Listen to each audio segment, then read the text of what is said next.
पाटण तालुक्यातनं उमेदवारीसाठी एवढा प्रचंड मोठा उत्साह आहे, हीच खऱ्या अर्थानं सगळ्यात महत्वाची गोष्ट आहे.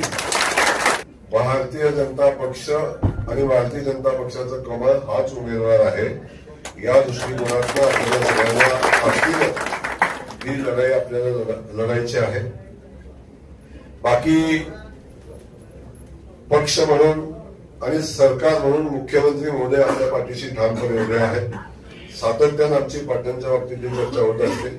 आदरणीय बाबा सुरेंद्र बाबा ताकदीनं आपल्या सगळ्यांच्या पाठीशी उभे राहतात.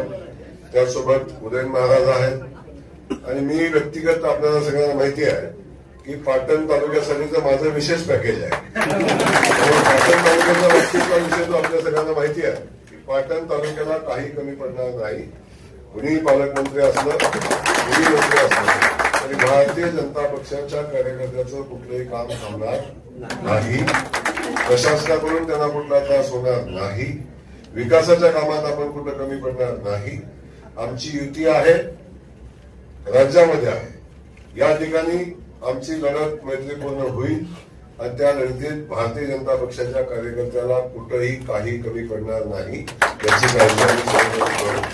तर माझी विनंती आपल्याला एवढीच आहे, फक्त नवा जुना किंतु परंतु हे आपल्याला कमी चालणार नाही. मी सातत्यानं सांगत असतो, अनादी कालापासून आपण पाहत असतो की जेव्हा महाभारतामध्ये कौरवांच्या विरोधात लढाई करायची होती तेव्हा भगवान श्रीकृष्णाला सुद्धा कौरवांना पराभूत करणाऱ्या योद्ध्यांना आपल्या सेनेमध्ये घ्यायची आवश्यकता भासली होती. तेव्हा 6 महिने फक्त कुठला योद्धा आपल्या सैन्यात पाहिजे याची तयारी भगवान श्रीकृष्ण सुद्धा करत होते.